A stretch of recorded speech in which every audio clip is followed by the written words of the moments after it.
il nous faut de la 5G, pas partout, pas pour toutes les communications. Il nous la faut là où l'Europe veut faire la différence. Il nous la faut pour les plateformes industrielles. Il nous la faut dans les hôpitaux. Ce serait génial que dans la province où le spécialiste ne peut pas être disponible tout de suite, il puisse le faire à partir de la capitale ou d'une autre grande ville dans un autre État membre pour faire une opération qui peut sauver des vies.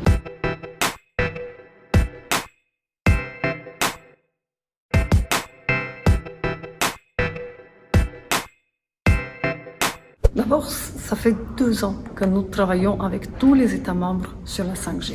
Évidemment que la question de la sécurité, c'est la question primordiale. Et c'est pour cela que je rappelle qu'au mois d'octobre l'année dernière, tous les États membres se sont mis d'accord sur une boîte à outils dans laquelle la sécurité soit assurée. Donc dès à présent, il n'y a aucun État membre qui peut dire qu'il n'a pas participé en prenant en compte ses propres spécificités. Maintenant, la question est, il nous faut de la 5G, pas partout, pas pour toutes les communications. Il nous la faut là où l'Europe veut faire la différence. Il nous la faut pour les plateformes industrielles. Il nous la faut dans les hôpitaux. Ce serait génial que dans la province où le spécialiste ne peut pas être disponible tout de suite, il puisse le faire à partir de la capitale ou d'une autre grande ville dans un autre État membre pour faire une opération qui peut sauver des vies. Il faut y aller de l'avant. Néanmoins, attention aux fake news, attention à la désinformation, avoir un esprit critique et évidemment prendre en considération l'impact sur la santé.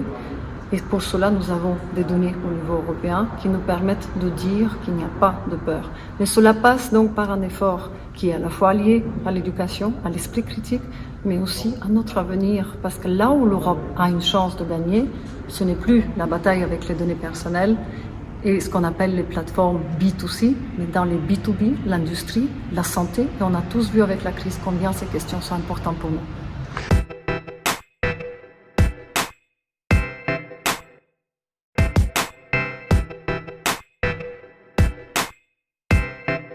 D'abord, sur la 5G, je rappelle que les États membres doivent travailler pour la coordination du spectre. Et c'est là, avec le nouveau code des télécommunications, qu'ils se sont mis de pouvoir d'abord le faire. Parce que nous parlons de la 5G, mais si on veut l'avoir sur tout le continent européen, il va faire un gros travail pour que ça ne s'arrête pas à la frontière.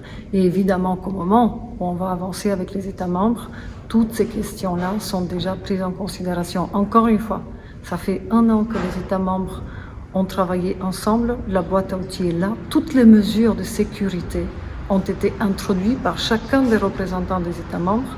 Maintenant, il va falloir préserver l'approche européenne, il n'y aura aucun État membre qui peut le faire seul, et se focaliser là où l'approche européenne a une valeur ajoutée, l'industrie, les hôpitaux, voir avec les grandes données comment on peut avancer plus rapidement.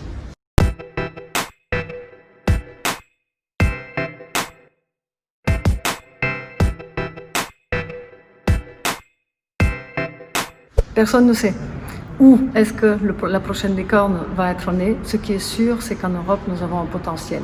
Parce que nous avons 21 États membres dans lesquels il y a des licornes maintenant. Elles n'arrêtent pas de voir le jour chaque jour. La question pour nous, et là c'est le grand pas que nous faisons en avant, c'est que pour la première fois, l'Europe est là pour les soutenir au moment critique, pour leur assurer un financement et rapidement arriver à une capitalisation.